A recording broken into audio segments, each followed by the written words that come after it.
ومن أحسن قولا ممن دعا إلى الله وعمل صالحا وقال إنني من المسلمين.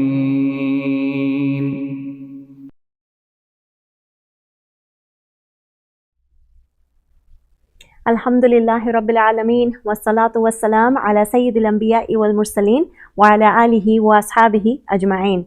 Ba'da a'udhu billahi minash shaitanir rajim wa bismillahir rahmanir rahim. Laqad yassarna al-Qur'an lidhikr fahal min muddakir. Rabbi shrah li sadri wa yassir li amri wahlul 'uqdatam min lisani yafqahu qawli. Assalamu alaikum wa rahmatullahi wa barakatuhu, and welcome once again to the 33rd series of our Arabic grammar lessons. Inshallah, we apologize for the delayed start, but here we are ready to roll. Inshallah, today we are going to be practicing sentences, whether it is nominal sentences or it's a mixture of nominal sentences and verbal sentences, mostly verbal sentences, because what I want to introduce today to you is application with command verbs specifically, right? So when I talk about command verbs, we talk about, where you're commanding a person directly. Of course, there will be some du'as, and when it comes to Allah subhanahu wa ta'ala, we don't say command, we say request, right? It's the sigha, the scale for talab, for wanting something, right? So inshallah, we are going to look at different du'as, we're going to look at different sentences, some of them Quranic ayahs, some of them not Quranic ayahs,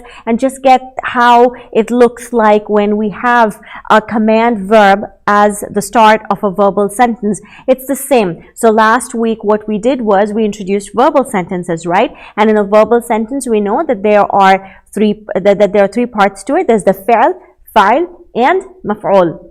It's the same thing. Command verb is no different. So we're going to look at the fa'il, we're going to look at the maf'ul, and then command verb itself, it's going to be the fi'l, inshallah. So with that, if we can please pull up the document on screen. It is there in the description box for you to open up, and here I have it with me. All right, so if you take a look at the first one, so I'm going to analyze the words for you, and then we're going to translate it, and then we're going to also identify the fa'il in there, the maf'ul in there, why something is dhamma, why something is fatha, all of that we're going to talk about, inshallah. All right, so here the first one is sabbihu. Okay, sabbihullaha. Here, sabbihullaha ta'ala bukratan wa asilan. So this is a dua. I mean, this is one of the commands, of course, where sabbihu. Now, if I want to translate it, number one, I'm going to identify what kind of word it is. So this is the step that you will go through. Whenever you have a sentence, right, you are going to identify what each word is. If it's a noun, if it's a verb, if it's a particle, right? If it's a particle, we know what to look for. If it is a noun, we know we have to look for the properties. And if it's a verb, then we have to look for the fi'il, and we have to look for the fa'il, and if there's a maf'ul, we look for the maf'ul as well. All right, so here we have sabbihu as our first word. Okay, I'm gonna enlarge it here. So we have sabbihu as our first word. All right, does it look like a particle? Of course not. Does it look like a noun? It does not look like a noun. There's no alif lam, there are no ending combinations, right? Yes, it does look like, it cannot, I mean, you cannot even say that it looks like a mudaf, because, this alif over here is one of the hints that it cannot be mudaf, all right?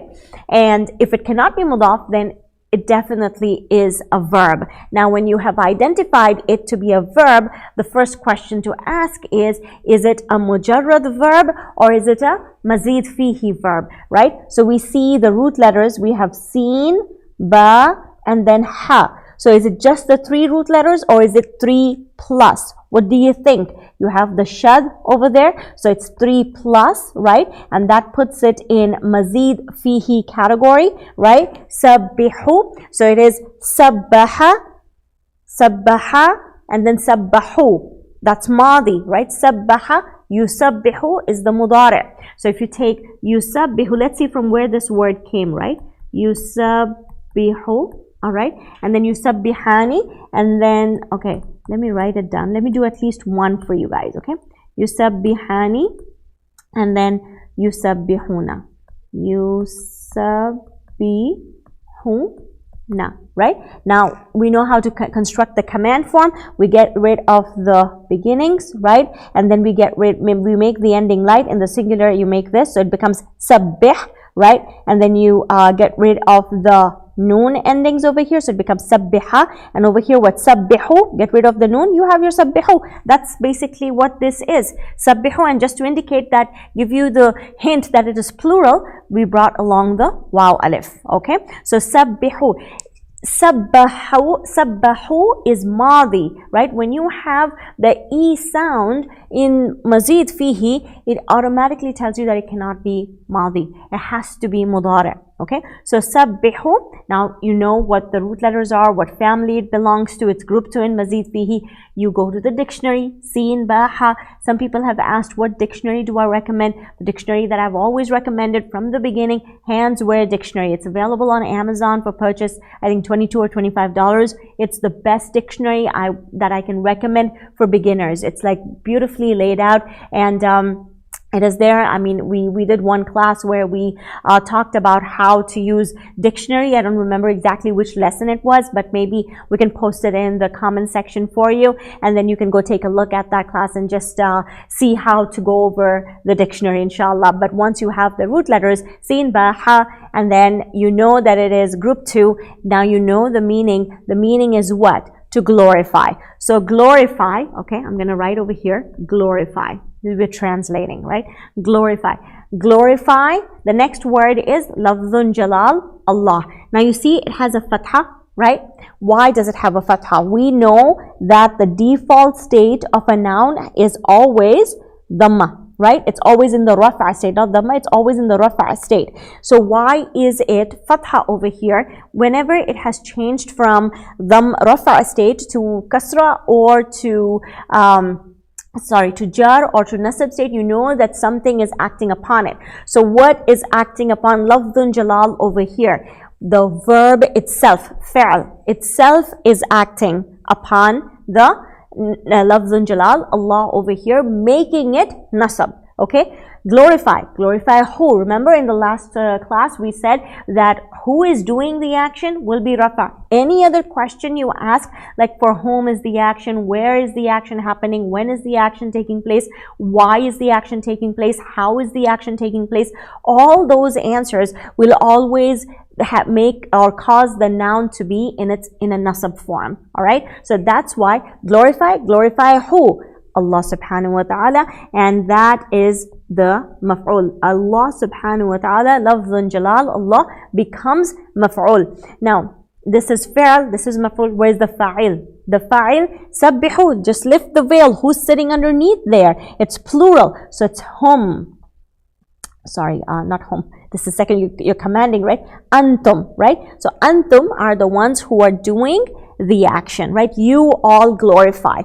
Allah subhanahu wa ta'ala is giving the command, glorify Allah subhanahu wa ta'ala. Ta'ala is simply the I'm not going to talk about this, okay? We'll talk about it later. It's going to be one of the last classes as to it's a verb, but because it is one of those verbs that, remember, I keep saying I have not spoken about yet, but I will speak about in the last class. So I'm going to leave that for it. Just know that ta'ala is a verb which means the most exalted. Bukratan. Now see, bukratan is also fathatain, right? It has a nasab ending, and then asilan also has a nasab ending. Why is and, right? So bukratan and asilan, why is it in the nasab state, right? So glorify Allah subhanahu wa ta'ala. When to glorify Him? It's answering the question when. Bukratan, in the morning, asilan, in the evening, right? So that's why they are in the nasab state, and that basically is the translation for the entire sentence. I hope that made sense. Let's try another one, inshallah. Here, this is easy. Allahumma, okay? Allahumma ghfir lahu, Allahumma thabbithu. This begins with Allahumma. Of course, this is a nominal sentence, right? Oh Allah. You're going to translate this one as Oh Allah. Here. And then, what do you have here? This should be so easy for you to recognize. Ighfir, right? What are the root letters for ighfir? I mean, for first is what? We figure out whether it's a noun, verb, or particle. No brainer. It is a verb, right? And if it's a verb, is it mujarrad or is it mazid fihi? The root letters are ghain, fa, and then ra. We don't see any addition to the roots there, right? There's no excess, there's no shad, there's no ta, there is no hamza, none of that, right? So ghafara, and this is the mujarrad family, right? Ghafara yaghfiru. From there we have the command from ighfir. Okay, so that's what you see over here. Ighfir lahu Allahumma. Oh Allah, ighfir, go to the dictionary. It means what? To forgive. So forgive lahu. La means for, hu means him. Okay, this is jar majroor, lahu. Allahumma, again, oh Allah, sabbithu. Sabbithu. Now, sabbithu is what? Sabbit, let me break it up for you. Sabbit plus hu. This, sabbit, is the command form for sabbata. Okay, sabbata yusabbitu tasbitan. So sabbata yusabbitu. Yusabbitu, when we turn it into a command, it becomes sabbit. Sabbit. So Allahumma ghfir lahu. Allah, forgive him. Oh Allah, give him firmness.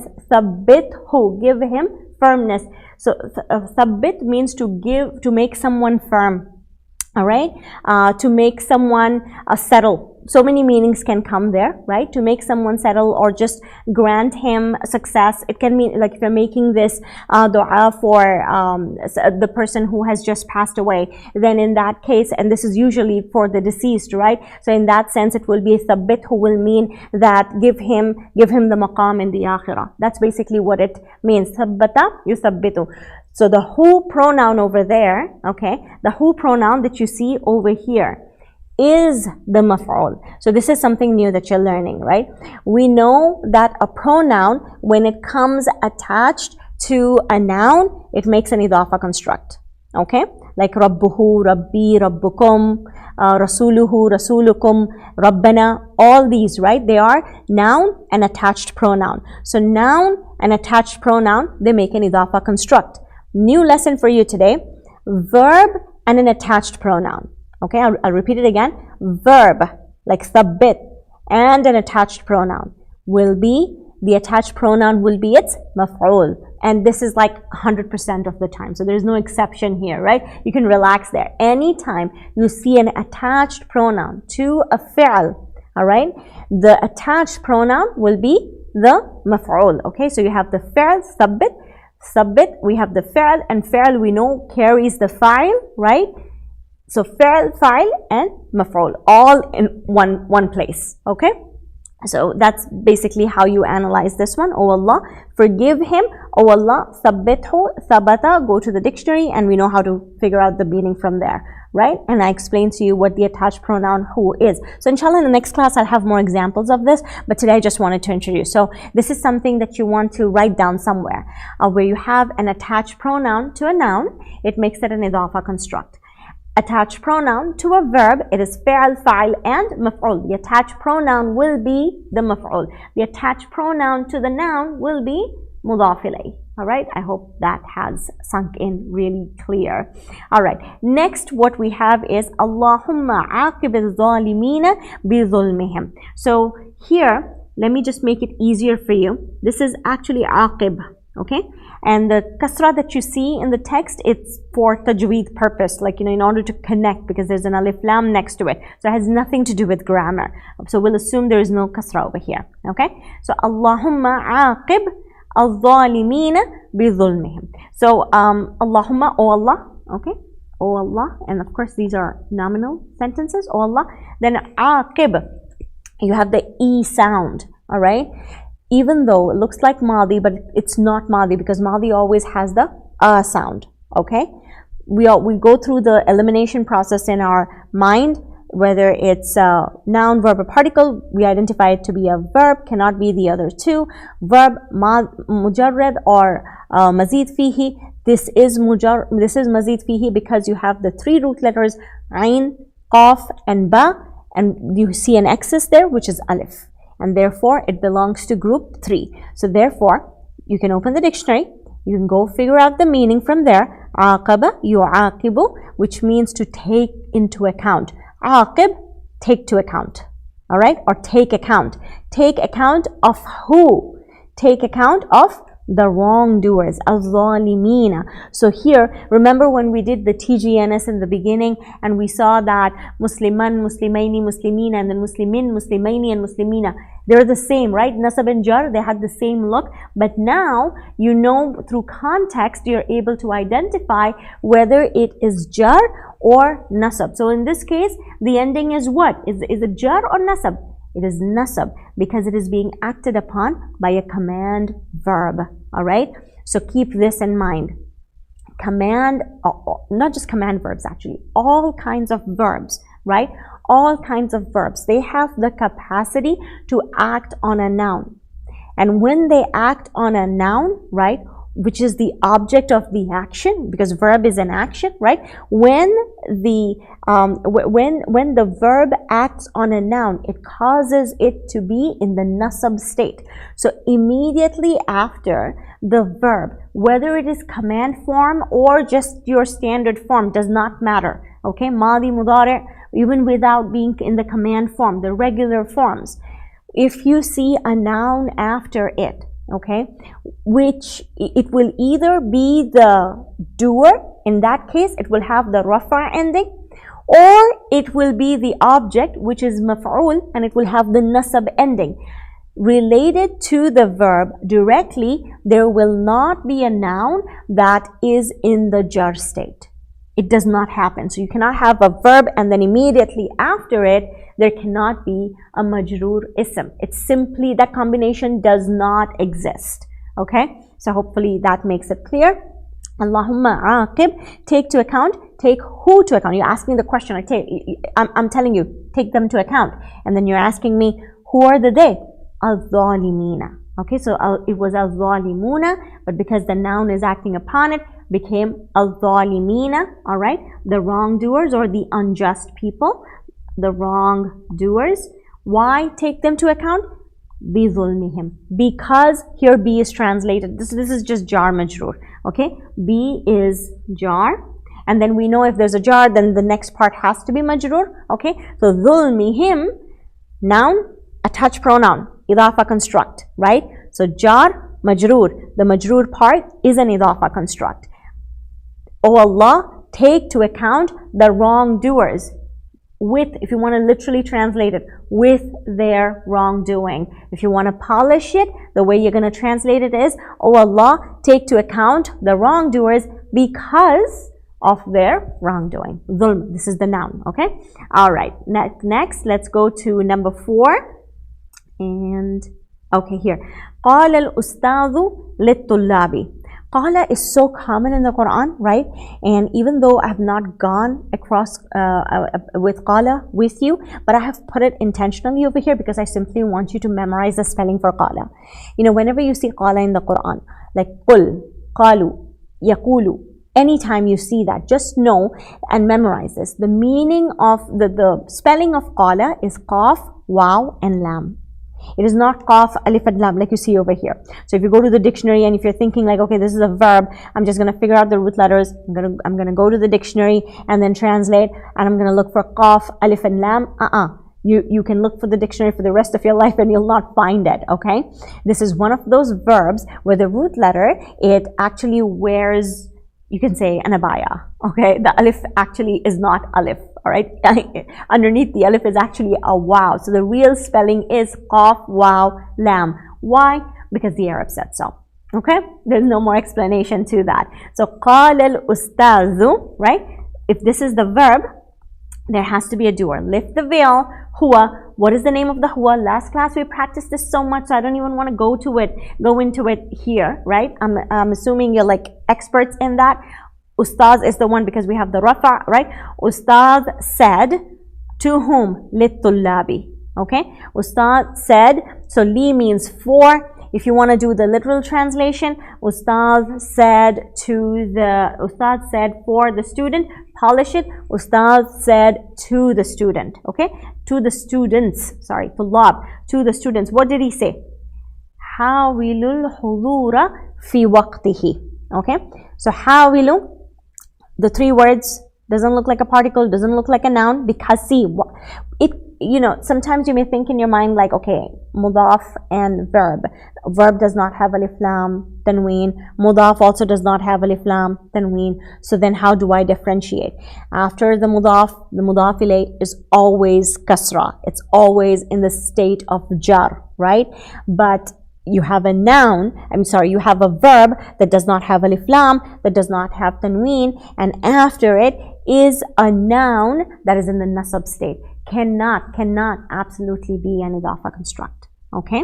It has to be the maf'ul to the verb. The verb is acting here. The verb is acting upon hudur. So from huduru became hudura, and therefore it becomes maf'ul. Okay, it becomes maf'ul. So hawilu, again, it is mazid fihi, right? You should be able to screen through all the verbs now. It's mazid fihi because of the alif there. We know that it is group 3. Ha, waw, lam. Go to the dictionary, find the meaning, look under group 3, and you will see the meaning to be to try to do something. So in the command form, try. That's basically the command being given. Try, or instruction being given, or advice being given. This form can be used for all of that, right? Try. Try what? Like you come and tell me try, and I'm gonna be like, what? Al-hudura. That's why it's fatha. Try. Hudura meaning attending, or to hudur is presence, basically. Okay, so try attending. All right, al-hudur, attending. All right. Fi waqtihi, fi is in, waqtihi, waqt and he, noun and idafa construct, noun and mudaf ilayh. So it's attached pronoun makes an idafa construct, right? Fi waqtihi, jar majrur, in its time. So now put everything together. Try attending in its time. Yani try attending in time. All right? Or be on time. This is basically what the gist is. All right, but if you want to do the literal translation, then that's basically how it's going to sound. All right, so in the beginning, when you translate, sometimes you even forget how English sounds. It's very common. So if you think that is happening to you, don't be intimidated and don't be overwhelmed. It's a very natural experience. All right, okay. So then we have the next one is Ya ayyuhat tullabu. O students, simple, this is all nominal, I'm not even going to go into it, right? O students, tahaddathu an muhimmat ad-da'wati. Tahaddathu, go ahead and tell me what this is now. The shad is there, the ta is there, you cannot even think of it as mujarrad. It has to be mazid fihi, right? Now in mazid fihi, if there's the ta and if there's the shad, then it's the group 5, the fa'ala. So tahaddatha, yatahaddathu. Remember, after group 3, the mudari' does not show the E sound anymore. But you see the extra letters, so there's no reason for you to become confused at any time between mujarrad and mazid fihi, right? So tahaddathu. Tahaddathu means haddatha yuhaddithu. Tahaddatha yatahaddathu means to talk about something. All right? So tahaddathu, talk or share. Yeah. Talk or share, right? An muhimmati. An means about. Okay. Muhimma. Go to the dictionary, right? And you will find this. Actually, you know what? I'm gonna leave this as a challenge. I want to see if you are able to find the root letters for this one. Okay. Muhimma. I'm not gonna mention it. I want you to go and I want you to try figuring out the root letters for this word. So I'm not going to give you the meaning for it as well. Muhimmat ad-da'wa. Try translating this. Let's have some fun. Okay? Inshallah. So I told you what tahaddathu means. I told you what an means. Now I want you to find the meaning for muhimma and ad-da'wa. Scat the dictionary. You should be able to figure it out. Okay? The root letters and then go with it. Inshallah. Alright. Then we have the next one here. Now, when we're talking about command verbs, when we talk about command verbs, command is not always to affirm something or to grant something. Sometimes command is also in the negative, right?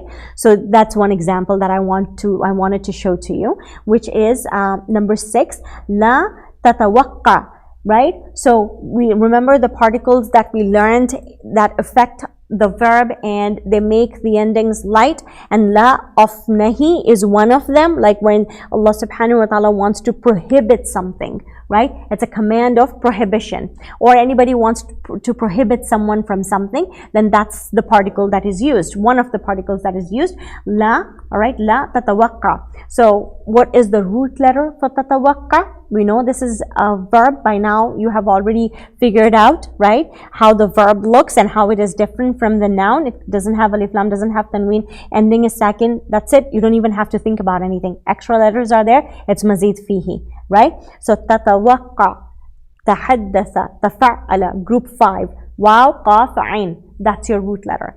Go to the dictionary, find the meaning, right? Look under group 5 and the meaning will be what? Tawaqqa, yatawaqqa'u means to expect. La tatawaqqa, do not expect, right? Do not expect, okay? Do not expect. Minhu, jar majroor, from him. What? Do not expect from him. What? You see the nasab over here? Good. The good. Do not expect from him the good. That's simple, straightforward translation. Okay. Then we have number 7. Inqati'u min ha'ula'il ashrar. Okay. Inqati'u. These are all verbs. Okay. Mujarrad or mazid fihi. You know this is mazid fihi because you see the extra, you see the alif, and you see the noon. Right. Inqata'a. Inqata'a, yanqati'u. What are the root letters? Noon, qaf, and ta. Let me see if you can figure out what group it belongs to. Go ahead, translate. So this is your homework. Number 7 is your homework. Go ahead, find the meaning for this one. Inqati'u min ha'ula'il ashrar. Min, you know the meaning. Ha'ula'i, you know the meaning. Al-ashrar, you should be able to figure it out. You should be able to figure out the root letters, and you should be able to go to the dictionary and look, because this is a noun, right? So you look at the paragraphs after the first, following the first one. Remember, the first one is dedicated to verbs only. After the first one, you have all nouns there. So you will find ashrar there and what it means, inshallah. So I want you to do this on your own. You can email me your answers or you can post it in the comment section, whatever is convenient for you, inshallah. Okay, let's try this one. 8. La tadkhulul bayt al-ghayra. Right? La tadkhulu. Easy. La, don't. Tadkhulu, dakhala yadkhulu means to enter. La tadkhulu, do not enter. Do not enter where? So you see bayta? That's the reason why it is nasab. Because you are giving a command and then you're telling me don't enter. And I'm like, where? What? Don't enter the house of so and so. So bayta, house, ghayr is others. Not enter the house of the other. Okay? Alright. Then number 9, we have تقابلوا المسلمين بطلاقة الوجه. تقابلوا, again, this is mazid fihi, right? The root letters are qaf, ba, and lam. This is group 6, right? So if you go to the dictionary, you're going to find the meaning, which means to receive, okay? It means to greet someone. So the command over here is being, or the advice that is being given over here, greet. Like I'm saying, greet. Greet who? The Muslims. Therefore, you have the nasab ending combination. So muslimuna became muslimina because the verb, the command verb, taqabalu, is acting upon Muslims. Alright? How do you greet? Bi talaqatil wajhi. This is a phrase for smiling face. Smiling face. Yani, greet everyone with a smile. That's basically what it means. Idafa construction, the meaning of this phrase is with a smile. Alright? Comes in the hadith a lot. Okay. And then number 10 and the last one for today. تنافسوا في الآخرة أيها المؤمنون. Okay, تنافسوا. So again, تنافسوا is the command verb, right? So command verb from mazid fihi, because we have the ta, we have the alif there. You go to the dictionary, noon, fa, and seen, and you're gonna find the meaning to be to compete. Okay, so تنافسوا, compete. Compete in what? Compete fil akhirati, regarding the akhirah or in the akhirah, ayyuhal mu'minun, O believers. So that's basically the lesson for today. This is, we did 10. There are 4 more that is very simple. You can go ahead and you can try them on your own. You can send me your answers, but I just wanted to give you some extra for practice. Like, try and analyze each and every word, what they mean. Go to the dictionary and figure out the, and you know, don't be afraid to like troubleshoot. Sometimes you may think the root letters are one. Don't get stuck on that. Then try different combinations, okay? And inshallah you will, it's a little bit of a trial and error in the beginning before you get the hang of figuring out words in dictionary, especially with straight up 3 root letters. It is not a problem at all. So what you have over here are straight up 3 root letters. You just have to figure out, like in Masjid fihi, if it is Masjid fihi, then what group it belongs to. And if it's mujarrad, it's as simple as it can be. Then when you have the object, right? The object that it's in the nasab state, okay? And then there can be additional detail also, and the additional detail can come as a jar majroor.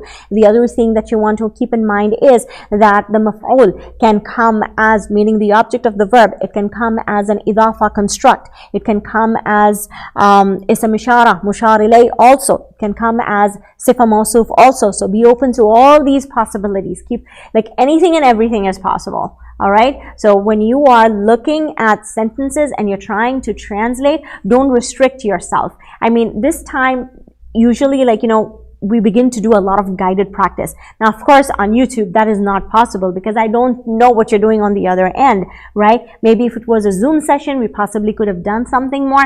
But here, I really don't know how else to have you do guided practice, right? Other than the fact that here it is, and if you have questions, you can always send your questions to me. And I do respond. Sometimes I take time, but then I do make it a point to get back to you because I know how frustrating it can be when you have all these questions and then there are no answers for it. But as humanly as possible it is for me, I try and get back to all the emails that you sent, alhamdulillah.